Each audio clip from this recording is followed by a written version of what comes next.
Hi, I'm Lois Vogel-Sharp. Today's January 23rd, 2023.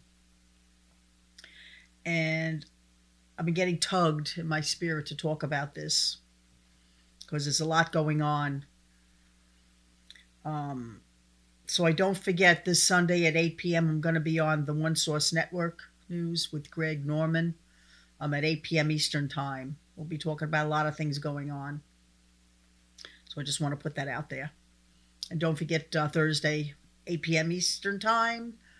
What does God think? It's about what does God think is important this Thursday. So I just want to put that out there too. So Father, we come to you in the name of Jesus. I ask you, Holy Spirit, to move me to talk to the people with the message that you want to give today. In Jesus' name. It's about fighting the good fight of faith, which we're in right now. And it's also, he made me go back to the prayer that he gave me on January 4th when we, at 12 p.m. Eastern Time, we all got together and said this prayer. He told me that he wants us to continue saying this prayer to him. One mind and one accord. We're the army of the Lord, and I'm like the Esther crying out, rallying up the army. So the whole "we say yes to Esther" thing is about God's people rallying together to complete missions, all right? We have missions to complete. We completed one in Spicewood, Texas, and it changed the outcome of the court system because of it. Our mission to complete, all right, is for the take back of the White House from what the devil's doing. That's our mission right now, body of Christ. And we all have to be in one mind and one accord, and we have to fight the good fight of faith to do it. All right? That's in 1 Timothy 6:12. Fight the good fight of faith. Lay hold of eternal life. All right? It's basically telling you have to fight every day, basically. You have to fight against evil emotions. You have to fight against evil going on in front of you. We have to take a stand against it. It's a spiritual fight. You see, we're in a physical fight with the devil on the earth because of he's using people, but we don't battle that physically. I can't go up and punch somebody that has a demon. That's not going to work. I have to use a spiritual force against that demon. So we are battling against demons, demonic entities that have taken over our country and want there to be absolute lawlessness going on, which is what's going on. There's lawlessness. Nobody's accountable for the actions that they're taking. Unless you're on a certain side, and then they try to nail you because they want to shut us up on our side. There's no freedom of speech anymore. There's no freedom of religion anymore. They don't want Christians now to adopt babies. They hate the fact that we're for the right to life in the womb. They hate it, they hate it, they hate it. They want to be able to murder. They want to be able to do these things. Demonic entities are taking over human beings because most human beings in their heart of hearts would not actually take a baby and murder it right in front of their face. But they'll take a baby in the womb at 9 months and let it be aborted in the womb, murdered in the womb. It's deception. It's lies. They're not seeing clearly anymore evil that's in front of them. And there's a lot of Christians in that category too. They just will not see it, and they think that they're just believing for the best and it's all going to work out. Not according to what the Bible tells us. There's things we have to do. So I'm going to show you scripture about that. All right. I got 2 scriptures here. One is in Hebrews 11, explaining what faith actually is. Because in order to fight the good fight of faith, we have to know what faith is. So, what is faith? Now, faith is the substance of things hoped for. So, it's something you're hoping for. It's the evidence of things not seen. So it's a substance. Faith is actually a substance of something you're hoping for, desiring for, of something that's not yet seen. So it hasn't happened yet. If it's happened, you don't need faith to believe for it. If it hasn't happened, you need the substance of faith to believe for it to actually happen. Well, what are we believing for as Christians? We're believing for the taking back of the White House so we can have freedom once again. We can't have a government running America where we have no rights. They're trying to strip the Constitution. They want to reenact an entirely new America. And that's not what we want. Some think they want it, but they don't understand what socialism actually is. Socialism and communism strip you of your freedoms, and the government controls you. They tell you what you can do and not do with your children, which they're already stepping in and doing that. They tell you when to put the heat on in your house, when not to put the heat on in your house. They control that. I'll never forget when my older sister, she visited Russia with her church many years ago. And when she came back and she told me certain things about Russia, I was like, wow. They actually have the government that turns their heat on and turns their heat off when they deem it necessary. So they had turned the heat on, and then a heat wave came. So the heat was on in everybody's houses, apartments, whatever, and they couldn't turn it off. So they all had their windows open, and they were all dying of the heat. That's losing control, folks. When you can't control the temperature in your own house. When they decide to open the borders and let all the illegals in to just saturate the country wherever they end up. Nothing against human beings. Nothing against those that are trying to come here for freedom and help. I get that too. But it has to be done legally. There's a legal system for that. You can't just break the laws because you feel like it. It just doesn't work that way. So we are now in a fight. This is the mission of the body of Christ right now. And this is not just for those that listen to me. This is for everybody. This prayer that we're going to read again, and it's on the website in the transcripts, go and get it. Send it out. Have everybody start praying this prayer daily. Pick a time of the day, whenever you're most comfortable, and pull this before the Lord. Put it before the Father. And in a sincere heart, ask him what these words say. He gave it to me in a poem form. Because we need his intervention too to help this happen. Because evil is doing whatever it can do to win. So we need God's intervention also. So this is a fight using our faith and our actions. Because faith is not enough. And I'm going to show you where it talks about that. All right.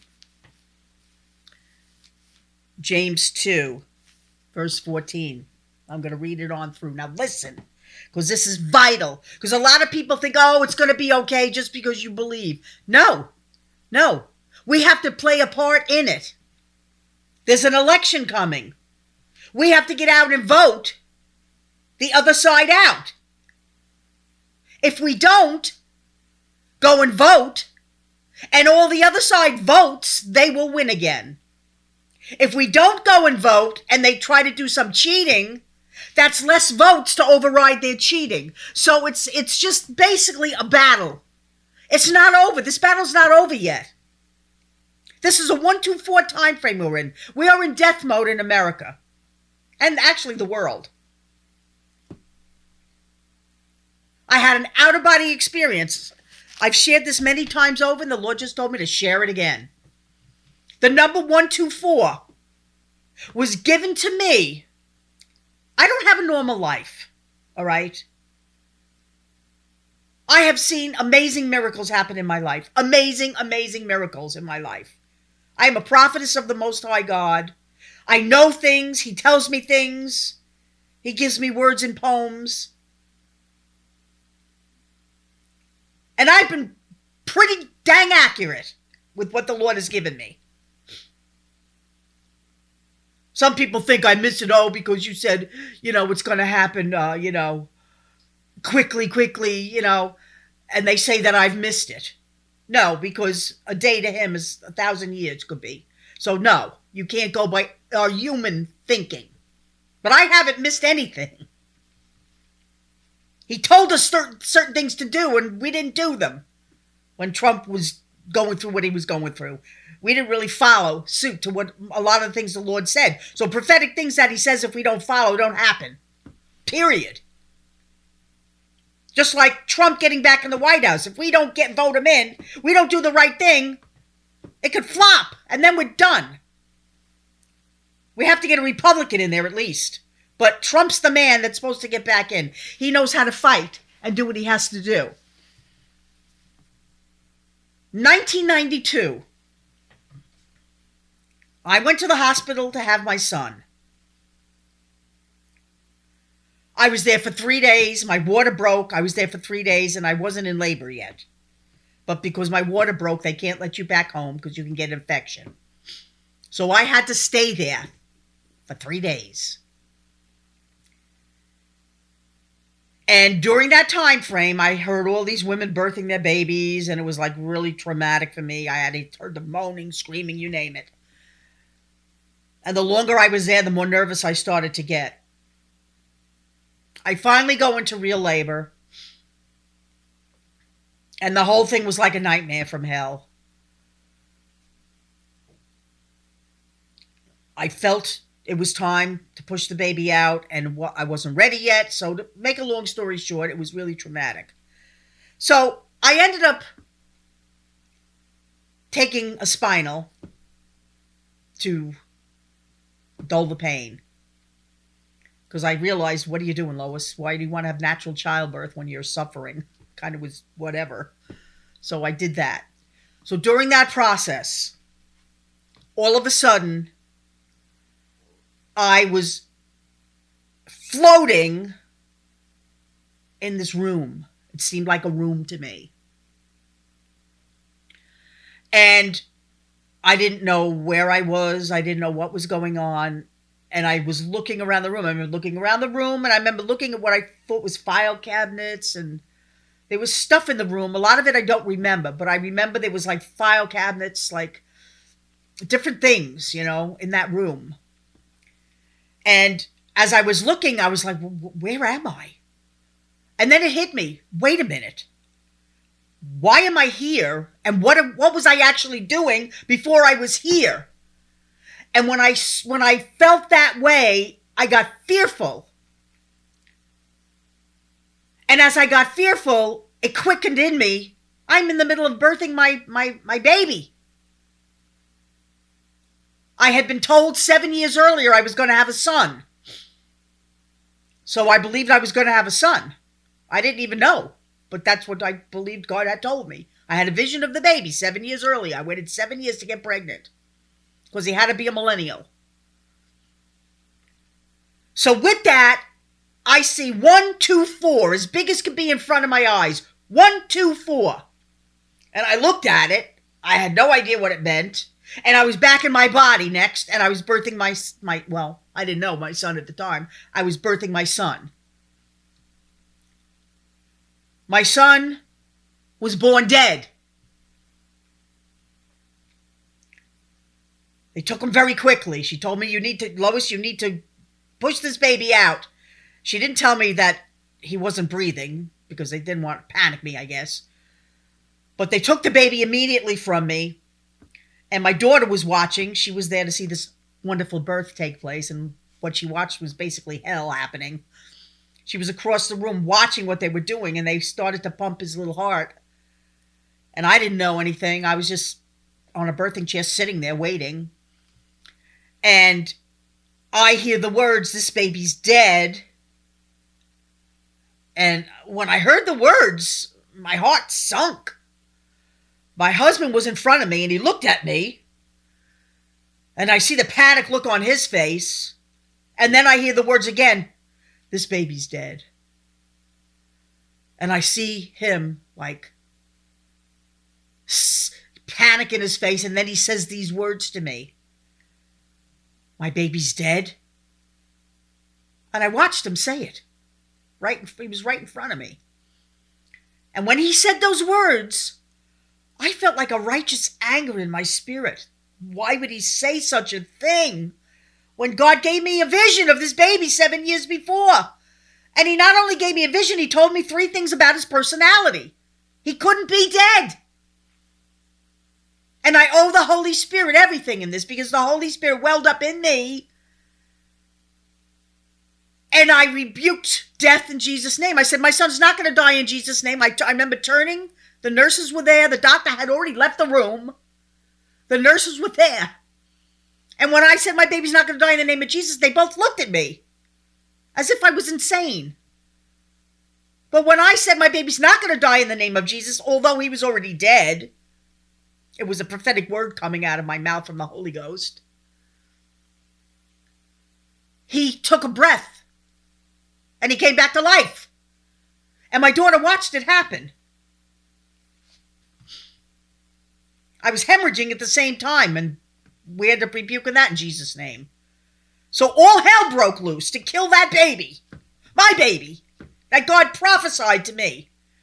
And if it were not for the Holy Spirit moving in me and my being able to be connected to the Holy Spirit the way I am, he would have been dead, and he would have never been able to be in this world. But I fought the good fight of faith, because the Holy Spirit welled up in me to do what I had to do. We need the Spirit of God. We need the power and the fire of God. We are in a battle, church, for our very lives sometimes. Sometimes it's time to go home. But I knew in my heart of hearts that was not supposed to happen. So there is something we have to do when we fight the good fight of faith. It's not just do nothing.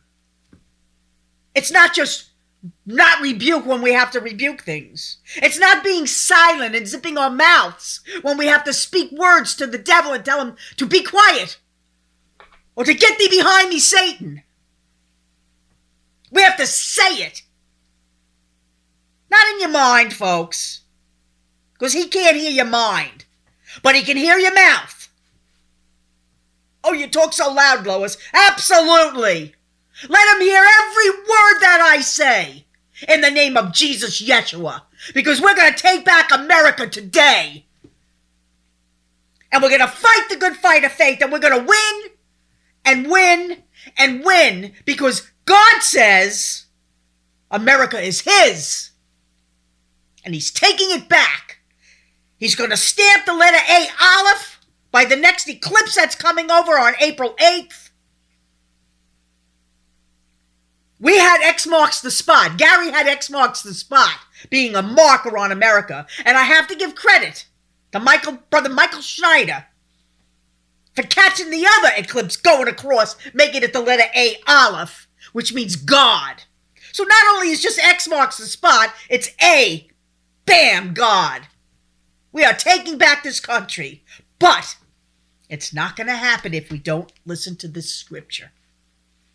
And this is James 2, verse 14. Listen to what it is to use faith. What does it profit, my brethren, though a man say he has faith and has not works? Can faith save him? If a brother or sister be naked and destitute of daily food, and one of you say unto them, depart in peace, be ye warmed and filled, notwithstanding that you give them not those things which they are needful to the body, what does it profit? That's faith without works. Oh, go in peace. Meanwhile, they're hungry. Even so, faith, if it has not works, it's dead. Being alone. Yea, a man may say, thou hast faith, and I have works. Show me thy faith without thy works, and I will show you my faith by my works.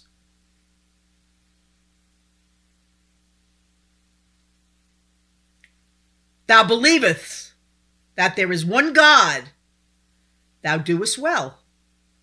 The devils also believe and tremble. But wilt thou now, O vain man, that faith without works is dead? Was not our father Abraham justified by works when he offered Isaac his son upon the altar? Seest thou how faith wrought with his works, and by works his faith was made perfect? And the scripture was fulfilled, which says, Abraham believed God, and it was imputed unto him for righteousness, and he was called the friend of God. Yea, then how that by works a man is justified, and not by faith only. Then it goes on to say, talks about Rahab the harlot was justified by her works. When she had received the messengers and had sent them out another way, she saved them, basically. For the body without the spirit is dead, so faith without works is dead also. Let me tell you something. Those are super duper powerful scriptures. And we don't even know the scriptures. So if we're not doing anything to make this happen for America, that is faith without works. If we're not supporting the ministries out there that are fighting for this country, that's faith without works. Yeah, but Lois, you don't understand. I can't do it. Well, maybe you can't. God sees that and understands that. But maybe we're just doing nothing. Just like we watch videos. We watch everybody's videos out there. Do we ever support them? Do we ever help them? That's faith without works, church.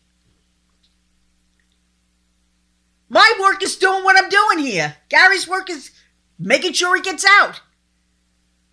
And all the other stuff he does behind the scenes. Faith without works is dead. We have to put ourselves in it. We have to get ourselves in the battle so we can win it. One mind and one accord, like we did in Spice with Texas. The army of Gideon, remember the 300, the army of Gideon. 600 was supposed to show up that day, and only 300 showed. If you couldn't get there for reasons, fine. But a lot of you backed out because you knew it was going to be live streaming, and you didn't want to be bothered going that day. We have a conference now in Florida where we're supposed to be fighting the good fight of faith there too. By letting the Holy Spirit teach us and show us how the gifts operate in our lives. Listen, if you don't know how the gifts operate in your life, you're missing out of the fight too. Because he tells us things, he shows us things. He gives us words like this to pray to the Father. Just like Jesus gave us the Our Father who art in heaven, hallowed be thy name. He says, pray this prayer. And you don't pray it in repetition. You pray it with feeling and a move of your soul and your heart. We have to have our soul and our heart moved for the United States of America to be saved from destruction. This is the final battle, church. 2024 will make or break this country. I am telling you. This is it. If we don't get back the White House, we are done. For real, we're done. They will never let us back in again. The only thing holding us on right now is we have the House. But if we let them take back this country because we're too wimpy to go out and vote, or we think, oh, what's the sense, the devil's going to win? No, the devil never wins. He loses in the end, folks. We come back with Jesus and send him packing with his demons. He's not taking over the entire earth like you people think.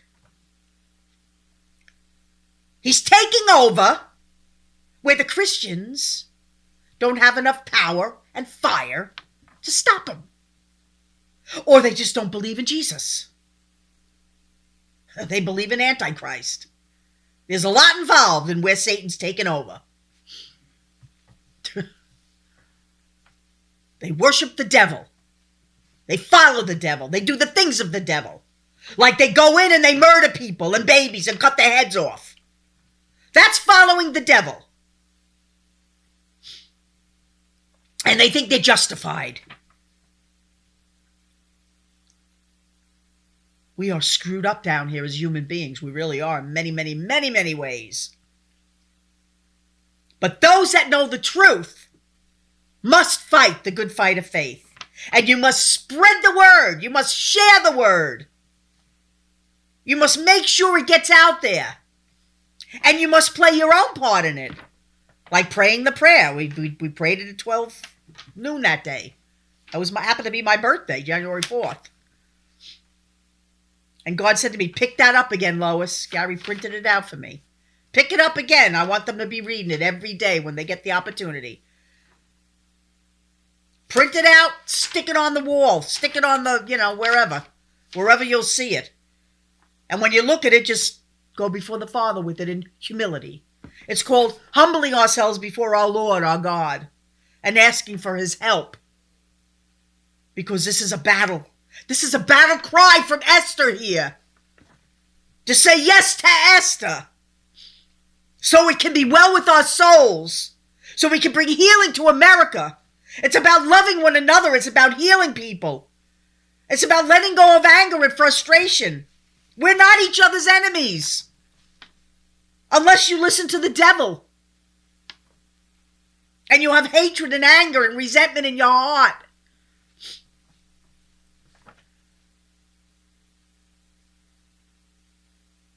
They want the country to be divided. They want us to hate each other. They want us not to love each other. We're called to love the sinner like Jesus did. We're not called to judge them. We're called to show them a better way, Christ. We're not those that throw the stones. We're those that embrace each other. And the Bible says, give each other a holy kiss. Do we even know how to do that? What is love?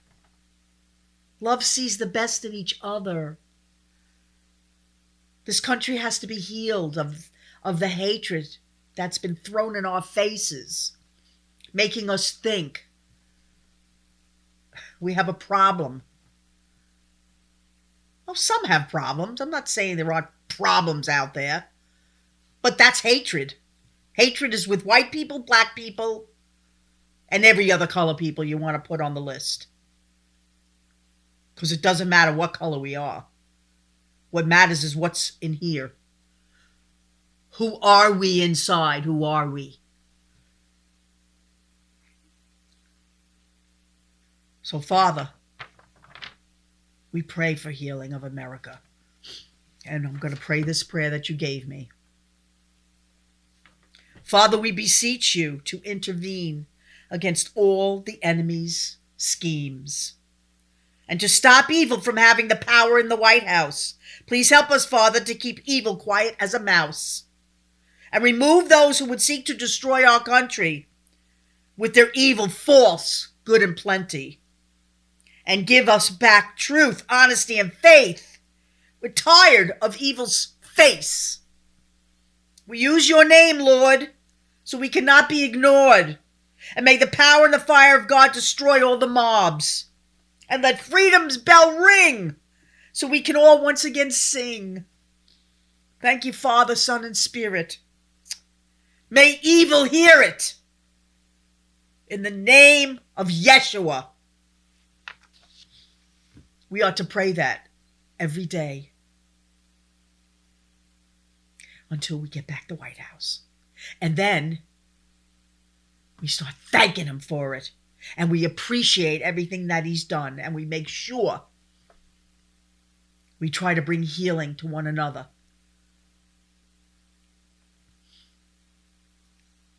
It's a rough time we're in. We're in death mode. But I saw a vision of the defibrillators, poof, to America. I had a vision of that. So I know it's going to happen. God is bringing America back to life. But it's a process that plays out. It doesn't happen in one day. When we vote in November and he wins, Trump wins, he should get in to be the nominee. When he wins, make sure we never ever again don't do our part and fight the good fight of faith. Because freedom is only one step away from being stolen, and we've seen it. We saw it happen. A lot of people didn't vote that should have voted. And if you're not going to vote for him because you don't like his attitude, well, and you're going to allow evil to get in, well, then you're drawing back to. Forget about his personality. He knows how to save the country. He knows how to fight for America and make us a safe haven unto our own. He'll do what he did before. He did nothing to hurt America while he was president. They could say all they want. He did nothing to hurt this country. Everything that ever happened to this country, to hurt this country, was ordained by Satan. Goes all the way back to slavery, to destroying of the Jews with the Holocaust. The Holocaust was a real thing for those who don't think it happened. There have been prejudices for many, many generations in this country. Against most nationalities that came here, there was prejudice against them. It just is what it is. Because people have attitude problems. So, Father, we thank you for your words. Help us to get in the fight. Don't forget to go and make your decision about coming to Florida. I have to know how many people. If I don't have enough people, there's so much money we have to spend there. If we don't have enough people, we will not have the money to be able to spend there. Even though we're not charging. There's a certain amount, there's a price put on it. So we have to have so many people that are going to go. Don't push it to the sideline like it's unimportant, because it's the same thing we did in Spicewood, Texas. We're gathering together as the body of Christ. One mind and one accord those days. And it's going to be the power and the fire of the Holy Spirit in operation, showing us how to act as the sons and daughters of God. So, I'm Lois Vogel-Sharp. Gary and I love you very much. Take this to heart, what he's telling us, and have a blessed day.